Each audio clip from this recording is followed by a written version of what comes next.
है तो दिखेगा।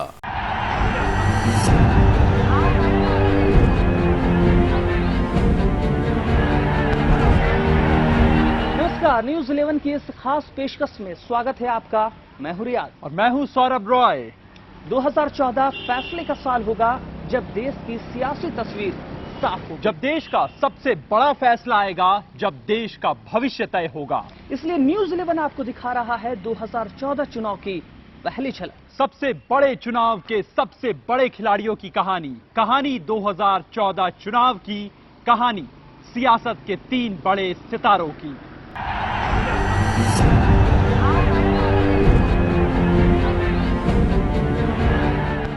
बस कुछ महीनों का इंतजार है, उसके बाद ये देश देखेगा सबसे बड़ा चुनाव।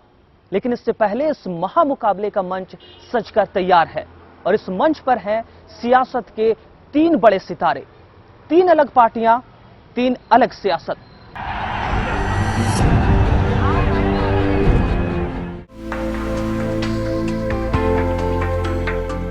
साल 2014 फैसले का साल होगा, जब देश का भविष्य तय होगा। सियासत देश की दशा और दिशा तय करेगी। 2014 बीजेपी और कांग्रेस की सबसे बड़ी भिड़ंत का गवाह बनेगा। भारत अब तक के सबसे बड़े चुनाव को देखेगा। अब तो सजेले से बाहर कैसे निकले, इसके लिए देश छटपटा रहा है।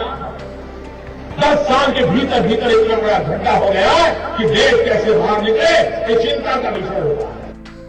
विपक्ष के लोगों ने जो भी करना था किया, पार्लियामेंट को रोका, पार्लियामेंट में तमाशा किया, उल्टी सीधी बातें बोली, रोकने की कोशिश की, मगर सोनिया जी, मनमोहन सिंह जी लगे रहे। लेकिन इस चुनाव का मंच 2013 में ही सज गया है। वो मंच जिसमें एक तरफ है कांग्रेस के युवराज राहुल गांधी, तो दूसरी ओर बीजेपी की नई उम्मीद और नया संकल्प लेकर राज्य की राजनीति से केंद्र की राजनीति में आए नरेंद्र मोदी। पर सियासत के इस मंच में अब सिर्फ बड़े खिलाड़ियों के लिए ही जगह नहीं है, क्योंकि आम आदमी अब सड़क से उठकर सदन पहुंच गया है। और 2013 गवाह बना भारत में सबसे बड़े सियासी बदलाव का। जिस आंदोलन की गूंज सरकार को सुनाई नहीं देती थी, उसी आंदोलन से उपजे एक नेता और एक पार्टी ने ऐसा धमाका कर दिया कि ना सुनने की आदत रखने वालों की कानों में भी आम आदमी की गूंज सुनाई देती रही। मैं अरविंद केजरीवाल ईश्वर की शपथ लेता हूं कि मैं विधि द्वारा स्थापित भारत के संविधान के प्रति सच्ची श्रद्धा और निष्ठा रखूंगा। दिल्ली के तख्त पर काबिज होने के बाद आम आदमी अब देश की सत्ता चाहता है। इसीलिए 2013 के बदलाव की हवा में सियासत के 2 सितारे अरविंद केजरीवाल और नरेंद्र मोदी छाए रहे। और फैसले के साल में भी देश की नजर सियासत के इन चेहरों पर होंगी।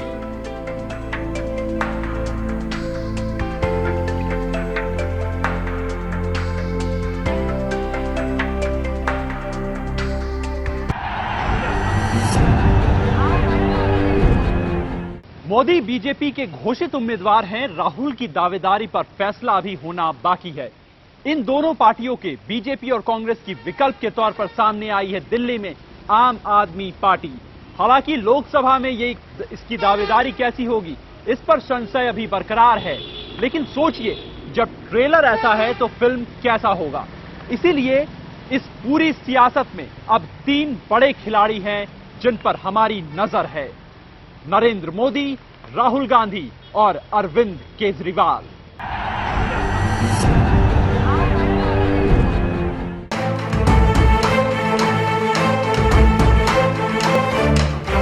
2013 राजनीतिक क्षितिज पर सियासत के दो नए सितारों को टिमटिमाता देखता रहा।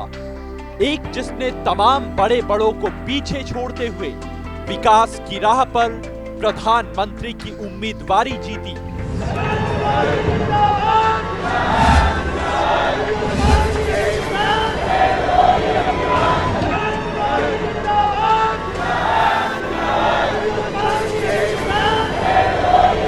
तो एक जिसने झाड़ू उठाकर सियासी गलियारों से बड़े बड़ों की सफाई कर दी। एक नरेंद्र मोदी है, सियासत में जितनी बड़ी पार्टी है, पार्टी में उतना ही बड़ा कद है। भरे मंच से उतनी ही बड़ी बड़ी बातें करते हैं। कांग्रेस पार्टी जब जब संकट में आती है, भ्रष्टाचार के संकट में आई हो, महंगाई के सवालों का जवाब देने का संकट पैदा हुआ हो, वे सेक्युलरिज्म का बुर्खा पहन लेते हैं और लोगों के दिलों में उतनी ही बड़ी छाप रखते हैं। पर मोदी के सामने हैं राहुल गांधी। उम्मीदवारी घोषित तो नहीं, पर प्रबल दावेदार हैं। एक ऐसे शख्स जिसके साथ गांधी परिवार का नाम ही उनकी सबसे बड़ी पहचान है, सबसे बड़ी ताकत है। हालांकि प्रत्यक्ष तौर पर राहुल की असली परीक्षा अभी बाकी है। लेकिन दूसरी ओर है अरविंद केजरीवाल। 67 साल के आजाद भारत में महज 1 साल पुरानी पार्टी के मुखिया। वो पार्टी जिसका जन्म ही हुआ बीजेपी और कांग्रेस जैसी पार्टियों को बेनकाब करके। वो पार्टी जो आम आदमी की पार्टी कहलाती है, आम आदमी के हिसाब से चलती है। आम आदमी से पूछकर चुनावी घोषणा पत्र बनता है, आम आदमी से पूछकर। तो हमें जी सरकार दिल्ली में बनानी चाहिए, सरकार बनाई जाती है। इसीलिए नीति से नियत तक में आम आदमी की आत्मा दिखती है।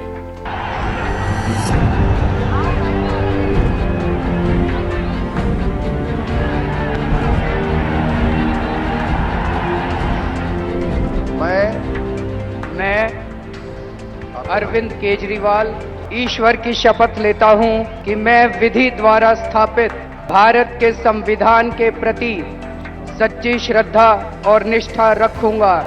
भारत के इतिहास में एक ऐसी पार्टी जो सियासत के समीकरण से नहीं, विकास के मापदंडों से चल रही है, आम आदमी की जरूरतों से चल रही है। मोदी को सुरक्षा की चिंता होती है, इसीलिए उनके साथ सुरक्षा कर्मियों का बड़ा कारकेड दिखता है। मोदी चंद किलोमीटर के लिए भी हवाई यात्राएं करते हैं। राहुल गांधी भी मोदी की तरह ही हैं। दिखावे के लिए खेत में भी उतर जाते हैं, पर जरूरत पड़ने पर किसी बड़े मुद्दे पर अपनी राय नहीं देते। लेकिन दूसरी ओर है आम आदमी के नेता जो मुख्यमंत्री की शपथ लेने भी रेलगाड़ी से जाते हैं, जो सुरक्षा के लिए भारी भरकम फोर्स को राज्य सरकार की वित्तीय व्यवस्था के लिए बड़ा बोझ मानते हैं। एक और है नरेंद्र मोदी, जिन्हें पार्टी गांधी परिवार का विकल्प मानती है, तो दूसरी ओर है आम आदमी, जिसे देश बीजेपी और कांग्रेस दोनों का विकल्प मानता है। नरेंद्र मोदी चाय बेचने वाले से लेकर पीएम के कुर्सी के करीब तक पहुंच गए। ये अपने आप में एक सपने के पूरे होने जैसा है, एक आम के खास बनने की कहानी है। तो दूसरी ओर है आम आदमी पार्टी, जो कल सड़क में भी आम थी, आज सरकार में भी आम है, जिसे सियासत नहीं आती, पर आम आदमी की जरूरतें जरूर पता है। मोदी और केजरीवाल आज आमने सामने नहीं है, लेकिन बीच में सियासत है, जिसके एक पार में अब आम आदमी है और एक पार में नरेंद्र मोदी। ये देश की जनता मानती है।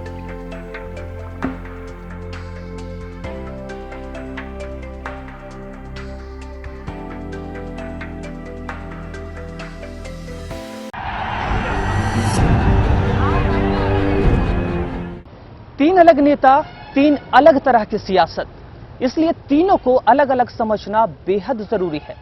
मोदी राज्य की राजनीति करने वाले एक राजनीतिज्ञ थे, लेकिन उनका कद इतना बड़ा हो गया है कि उनके आगे कमल भी अब फीका लगता है। मोदी को अब सिर्फ नेता नहीं रहने दिया गया, बल्कि बाजार में बिकने वाला एक ब्रांड बना दिया गया है।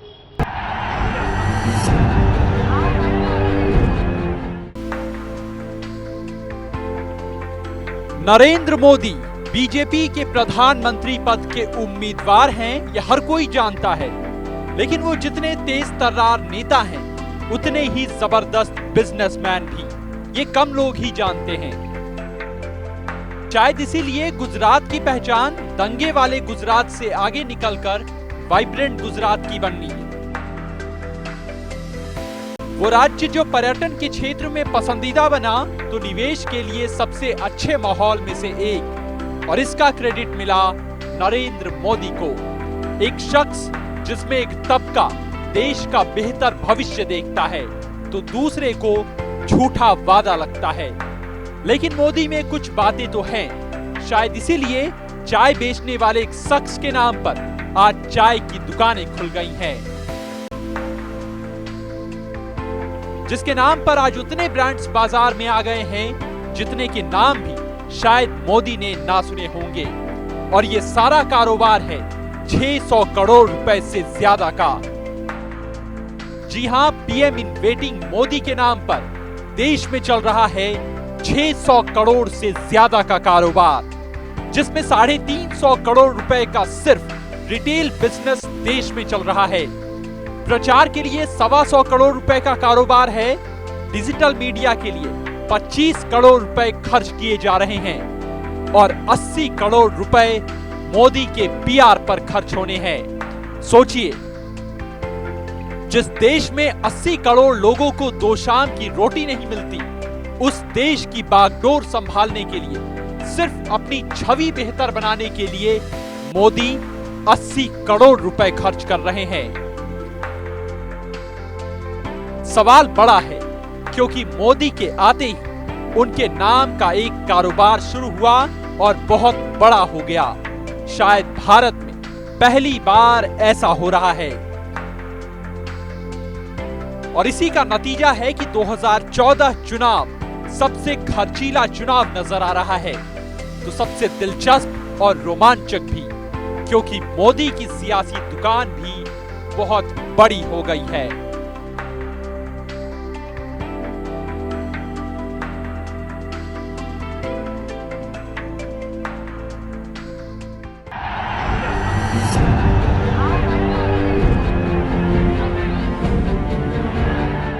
मोदी ब्रांड बन गए हैं। बाजार में नमो ब्रांड चुनाव से पहले ही हिट हो गया है। पर मोदी के सामने होंगे राहुल गांधी। नाम सबके सामने है, चहेता है, जाना पहचाना है, किसी पहचान की जरूरत नहीं है, पर फायर ब्रांड छवि की कमी जरूर है।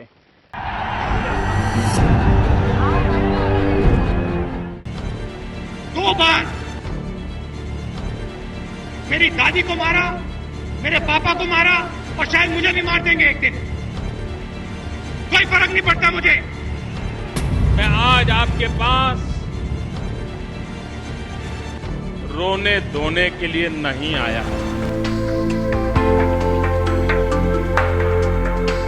नरेंद्र मोदी पीएम उम्मीदवार घोषित हो चुके हैं और पूरे देश में घूम घूम कर कांग्रेस को कोस रहे हैं। पर कांग्रेस पीएम उम्मीदवार पर अभी तक असमंजस में है। विधानसभा चुनावों में कांग्रेस विरोधी लहर की हवा महसूस हो चुकी है, इसीलिए किस पर दांव लगाया जाए पक्का नहीं है। फिर भी राहुल की चर्चा जोर शोर से है। कांग्रेस उपाध्यक्ष राहुल पर पार्टी का दारोमदार है। दागियों को रोकने के अध्यादेश से लेकर जन लोकपाल बिल तक राहुल ने अपनी सियासत से देश का दिल जीतने की कोशिश की है। गरीबी और भ्रष्टाचार पर पहले ही मोर्चा खोल चुके हैं, इसीलिए राहुल तैयार दिख रहे हैं। कोई ब्रांडिंग की जरूरत नहीं, क्योंकि नाम के साथ गांधी परिवार का ठप्पा है। पर काम का इम्तिहान अभी बाकी है। मोदी ने गुजरात में कर दिखाया है। सड़क से सत्ता का सफर पूरा कर केजरीवाल साबित कर चुके हैं, पर राहुल को अभी बहुत कुछ साबित करना है। और उनकी जिंदगी का सबसे बड़ा इम्तिहान ही है 2014 चुनाव।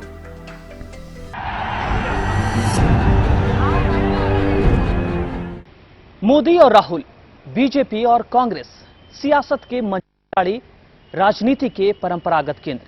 लेकिन अब सियासत बदल रही है, साथ ही सियासतदान भी बदल रहे हैं। अब आम आदमी सदन पहुंच रहा है। सड़क से सत्ता तक का सफर पूरा करने वाले अरविंद केजरीवाल ऐसे ही नेता हैं। मैं कांग्रेस, भाजपा, अन्य सभी पार्टियों के नेताओं से अपील करता हूं कि अगर आप लोगों को वाकई लगता है, अपने दिल से पूछना, अपनी आत्मा से पूछना, आज रात को जब सोओगे तो अपने दिल से पूछना कि अगर आप लोगों को वाकई लगता है कि जो हम लोग कर रहे हैं वो सच्चाई पे चल रहे हैं, जो काम हम लोग कर रहे हैं वो देश के लिए कर रहे हैं, तो अपनी पार्टी को भूल जाना। आप सब लोग भी मिलकर देश के लिए इस काम करना, आप सब लोग भी इस लड़ाई में साथ देना। जितना आम पार्टी का नाम, उतना ही आम मुखिया का काम। नरेंद्र मोदी की तरह अरविंद केजरीवाल के नाम की कोई सियासी दुकान नहीं चलती है, ना ही उनके नाम की कोई शर्ट पहनता है, और ना ही केजरीवाल के पीआर पर करोड़ों खर्च होते हैं। बल्कि आम आदमी का ये नेता झाड़ू लेकर सड़क ही नहीं, सियासत की भी सफाई करता है। एक प्लास लेकर बिजली के खंभे पर चढ़ बिजली जोड़ता है, और चुनाव में उसी काम के बूते दूसरों को करंट देता है। वो ब्रांडिंग नहीं, ब्रांड्स को चुनौती देता है। वो सबके साथ नहीं, एकला चलता है। वो सड़क पर पैदल चलकर लोगों से पूछता है, सरकार बनाता है। सरकार बनाकर वो जनता से सीधे जुड़ता है। हम ये कसम खाएंगे कि हम जिंदगी में कभी रिश्वत नहीं लेंगे, रिश्वत नहीं देंगे। लेकिन उसके पहले अभी अपना कोई काम नहीं हुआ करता था बिना रिश्वत दिए। सरकारी दफ्तर में राशन कार्ड बनवाने जाते थे, कोई भी काम करवाने जाते थे, हमसे पैसे मांगते थे, और पैसे नहीं दो तो धक्के खाने पड़ते थे। लेकिन आज मैं यहां से ऐलान कर रहा हूं कि अब अगर किसी दफ्तर में जाओ और अगर आपसे कोई पैसे मांगे तो मना मत करना, सेटिंग कर लेना। हम आपको एक फोन नंबर देंगे, 2 दिन के अंदर फोन नंबर ऐलान कर देंगे। आप तुरंत फोन नंबर पे बता देना, और हम सभी रिश्वत लेने वालों को रंगे हाथों पकड़वाएंगे। ये बाजार में खरीदा या बेचा जाने वाला कोई भाषण नहीं है, ब्रांड नहीं है, लेकिन पत्रकारिता की भाषा में इसे फायर ब्रांड जरूर कहते हैं।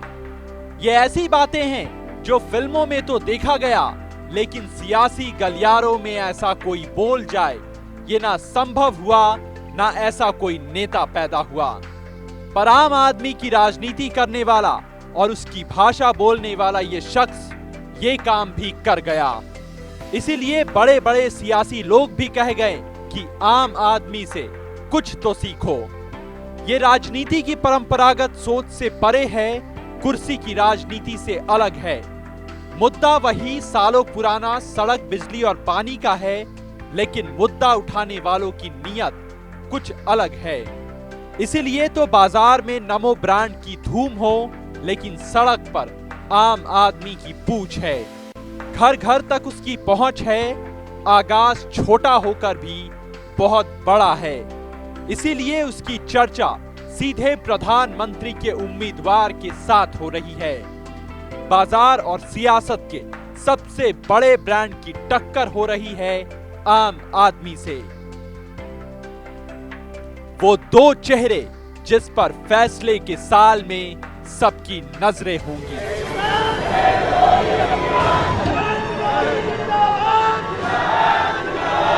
इंसान का इंसान से हो भाईचारा, यही पैगाम हमारा, यही पैगाम हमारा।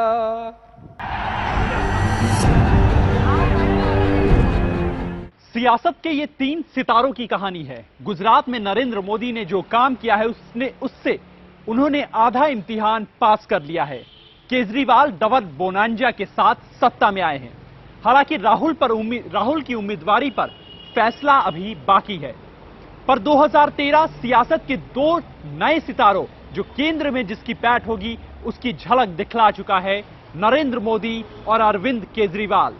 जनता की क्या राय है इन दोनों फायर ब्रांड नेताओं पर, ये समझते हैं। इसका जायजा लिया हमारे संवाददाता अंजनी कुमार ने। 2013 बीत गया और सियासत को दे गया दो सबसे बड़ा सितारा। फैसले के इस साल में मोदी और केजरीवाल पर क्या है आम जनता की राय? अभी मोदी की लहर चल रही है और मोदी जो गुजरात में काम किया है उसका असर पूरे देश में नजर आएगा। केजरीवाल तो अभी साल भर पहले से आए हुए हैं, तो दिल्ली में असर है तो उनका थोड़ा इम्पैक्ट तो आएगा ही। आज के लहर के अनुसार मोदी का लहर सबसे अधिक चल रहा है। इसे देखा जाए अगर केजरीवाल तब तक सफल हुए चुनाव तक तो केजरीवाल सबसे अच्छे। मैं सोचता हूं कि केजरीवाल सही है। मोदी को मैं, क्योंकि अब जब वो कॉन्स्टिट्यूशनल की बात करते हैं तो वहाँ पे केवल अब सेकुलरिज्म आता है। वहाँ पे केवल आप इकोनॉमिक ग्रोथ की बात नहीं कर सकते, वहाँ सेकुलरिज्म भी आता है, पार्टिसिपेशन भी आता है। और मोदी केवल एक अकेला लीडर है जो अपनी पार्टी को लेकर के नहीं चल रहे हैं, उनका केवल अपनी जो पर्सनालिटी है वो और हर चीज पे हावी हो जाता है। तो मेरे ख्याल से वो ऐसा लीडर हमें नहीं चाहिए। जहाँ पे सबको लेकर के साथ चलने का, पार्टिसिपेशन का और जो स्वराज की बात करते तो वो ज्यादा अच्छा है। वैसे तो मोदी को ही नंबर 1 में रखा जाए। केजरीवाल का तो भाई अभी शुरुआत है, उसका मतलब ये राजनीति इस पर शुरुआत है, कदम रखा है और वो पुराना खिलाड़ी है। मोदी अभी गुजरात में जिस तरह से उन्होंने विकास किया है, मुझे लगता है वो बहुत ही अच्छा देश का भी विकास कर पाएंगे। जिस तरह से उन्होंने अभी हाल के विधानसभा चुनाव में जीत हासिल की है उनकी पार्टी ने, उसको देखते हुए मुझे लगता है कि मोदी ही जीतेंगे 2014।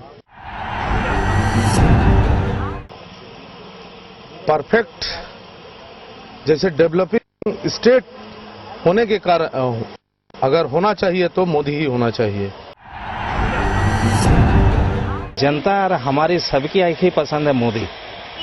कारण क्या है, आज का डेट में हम युवा ये नहीं चाहते हैं कि प्रधानमंत्री कोई कठपुतली हो, एक ऐसा दक्ष नेता हो जो देश हित के सोचता हो, कर गुजरने की शक्ति जिसमें हो।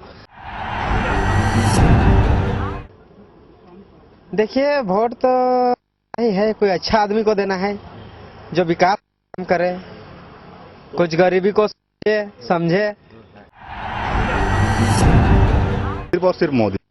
अब केजरीवाल का जहां तक सवाल है वो अभी फिर दिल्ली में आए हुए हैं। दिल्ली में पहले हम उनको देखना चाहते हैं कि अब दिल्ली में वो क्या करते हैं, फिर उसके बाद हम देश में देखेंगे कि जब केजरीवाल दिल्ली में ये काम कर सकते हैं तो वो देश के लिए फिर चुन। फिलहाल तो मोदी। हमारे देश में भ्रष्टाचार है, जो भी जितने भी करप्शन आज बढ़ रहे हैं, उन सबको अगर कोई रोक सकता है तो वो मोदी में एबिलिटी है। आज भ्रष्टाचार मुक्त बनाना है तो केजरीवाल को देखना पसंद करेंगे कि उनका जिस काम करने का तरीका है, जिनसे हम लोग ये देख रहे हैं कि वो तो भ्रष्टाचार मुक्त के लिए लड़ाई कर, केजरीवाल को देखना पसंद करेंगे। वो ईमानदार आदमी है, हाँ, फैमिली वाला नहीं है, अकेला आदमी है, हाँ, और रुपए पैसे का उनका कोई महत्व नहीं है, वो कर्मठ आदमी है। तो विकास का जो किया है गुजरात में, तो हम लोग को विकास चाहिए। मेरे मन से बीजेपी आना चाहिए केंद्र में। बीजेपी सिर्फ मोदी का एक प्रधानमंत्री होना चाहिए आज का डेट में, मोदी। अच्छा लग रहा है उनका जो भी डिसीजन है या जो अभी तक वायदा किए हैं चुनावी वायदा, तो उस हिसाब से लग रहा है कि कुछ अच्छा काम करेंगे। ये तो बिखरना ही चाहिए। जब ये बड़ी पेड़ लगी है तो इसकी ब्रांचेज शाखाएं होनी ही चाहिए ना। और एक जगह दिल्ली में ये सक्सेस हो जाएगी, सफल हो जाएगी सरकार, तो मैं समझता हूँ कि पूरे भारतवर्ष में इसकी सरकार बनेगी। कोई मोदी को मानता है, कोई राहुल को चाहता है और कोई दिल्ली के बाद अब देश के दिल पर केजरीवाल की छाप देखता है। सबसे बड़े मुकाबले का मंच तैयार है, खिलाड़ी तैयार है और हम तैयार हैं। अब सियासत में नहीं चलेगा कोई छलावा, नहीं चलेगी कोई धोखाधड़ी, क्योंकि आम आदमी तैयार है मुद्दों के साथ, जहां नेता भी आम आदमी है। इस लिहाज से 2014 का चुनाव सबसे अलग होगा, सबसे बड़ा होगा। इसीलिए नए साल में इस बड़े चुनाव का महा कवरेज हम करेंगे, सितारों के साथ, सियासत के साथ, मुद्दों के साथ, मुद्दों की बातों के साथ। तो आप भी तैयार रहिए देश का फैसला करने के लिए। नए साल की शुभकामनाओं के साथ एक कसम खाइए, नए साल में देश का सही फैसला करना है, भविष्य का फैसला करना है। नमस्कार।